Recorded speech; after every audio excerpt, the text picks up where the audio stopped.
જ્યારે આપણે ક્યાંક અચાનક બહાર જવાનું થયું હોય ત્યારે આપણે જે કોબીનું શાક હોય છે એ જલ્દીમાં બનાવતા હોઈએ છીએ, પણ એ જ સમયે જે ચાકુ હોય છે આ આપણને મળતી નથી. તો એના માટે આપણે શું કરવાનું છે કે આપણે કોઈ પણ જે આવો કાંઠાવાળો જે ગ્લાસ હોય છે, જે ધારવાળો ગ્લાસ હોય છે એ આપણે લેવાનો છે અને એની મદદથી આપણે જે આ કોબી છે એને આવી રીતે સુધારી લેવાની છે. તો આવી રીતે તમે જે કોબી હોય છે એને સુધારી શકો છો.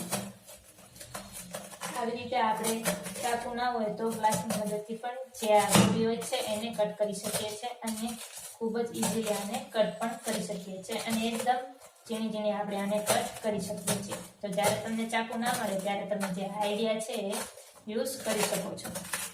અને એની જ સાથે હું તમને એક વાત કહેવા માંગુ છું કે ઘણા સમયથી મેં જે વિડીયો હોય છે આપણા ટિપ્સના એ નથી બનાવ્યા, કારણ કે મારો જે ફોન હતો એ ખરાબ થઈ ગયો હતો. તો એના કારણે મેં જે વિડીયો છે એ બનાવ્યા નહોતા, પણ આજથી રેગ્યુલર હું તમને વિડીયો બનાવતી રહીશ. તો આ જે ટીપ છે એ તમને કેવી લાગી એ પણ મને કોમેન્ટમાં જરૂરથી જણાવજો. તો આની પછીની ટીપ આપણે જોઈએ.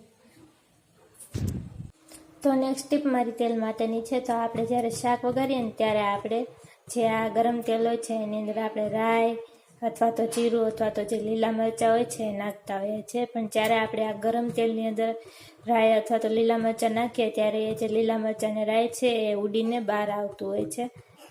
તો એના માટે આપણે શું કરવાનું છે કે આપણે સૌથી પહેલાં જે આ ગરમ તેલ હોય છે એની અંદર આપણે થોડુંક જે મીઠું હોય છે મીઠું આપણે આની અંદર નાખી દેવાનું છે. મીઠું નાખ્યા પછી આપણે જે આપણું રાઈ અથવા તો જીરું જે પણ કાંઈ હોય છે એ નાખીશું તો એ ઉડીને બહાર નહીં આવે અને એકદમ સારી રીતે આની અંદર ફૂટી જશે અને એક પણ કણ બહાર નહીં આવે.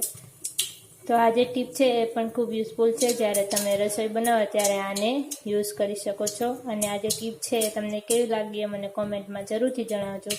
અને એની જ સાથે જો આ ટીપ ગમી હોય તો ચેનલને સબસ્ક્રાઈબ જરૂરથી કરતા જજો. તો આની પછીની ટીપ આપણે જોઈએ. તો નેક્સ્ટ ટીપ મારી સાવરણી માટેની છે. તો ત્યારે સાવરણી આપણે નવી લાવીએ ને ત્યારે એની અંદરના જે રજકણ હોય છે ખૂબ જ ખરતા હોય છે. અને આપણે જે આ સાવરણી છે એને આવી રીતે ઘસીને એના જે રજકણ હોય છે એ તો કાઢી લઈએ છીએ. તે છતાં પણ જે રજકણ હોય છે એ થોડા દિવસ સુધી એમને નીકળતા હોય છે. તો એના માટે આપણે શું કરવાનું છે, જ્યારે આપણે નવી સાવરણી લાવીએ ને ત્યારે આપણે કોઈ પણ જે દાંતી હોય છે, આપણો નકામો દાંતી હોય છે એ આપણે લેવાનો છે અને એને આપણે જે સાવરણી હોય છે એની ઉપર આવી રીતે ફેરવી દેવાનો છે.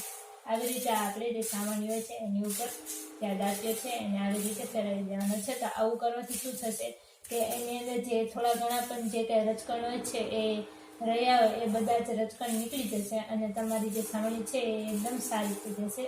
અને એની સાથે જે રજકણ નીકળવાની જે ઝંઝટ છે એ પણ જતી રહેશે.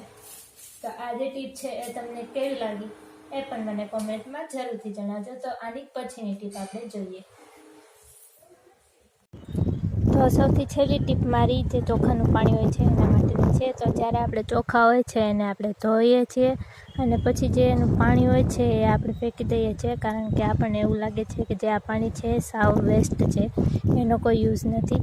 તો આપણે જે આ ચોખાનું પાણી છે એને ફેંકી નથી દેવાનું. આપણે જે આ ચોખાનું પાણી હોય છે એને આપણા જે કુંડા હોય છે એની અંદર આપણે નાખવાનું છે.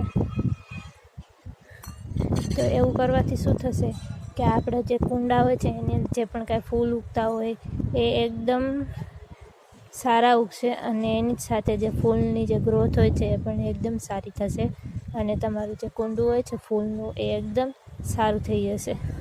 તો આ જે ચોખાનું પાણી છે એ તમે ફેંકતા નહીં, એને તમે જે કુંડા હોય છે ફૂલના એની અંદર જરૂરથી નાખજો.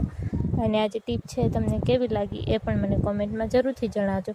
અને એની જ સાથે જો આજનો વિડીયો તમને ગમ્યો હોય તો વિડીયોને શેર જરૂરથી કરજો અને ચેનલને સબસ્ક્રાઈબ જરૂરથી કરતા જજો અને જોતા રહેજો બ્લોગર દિવ્યાનો.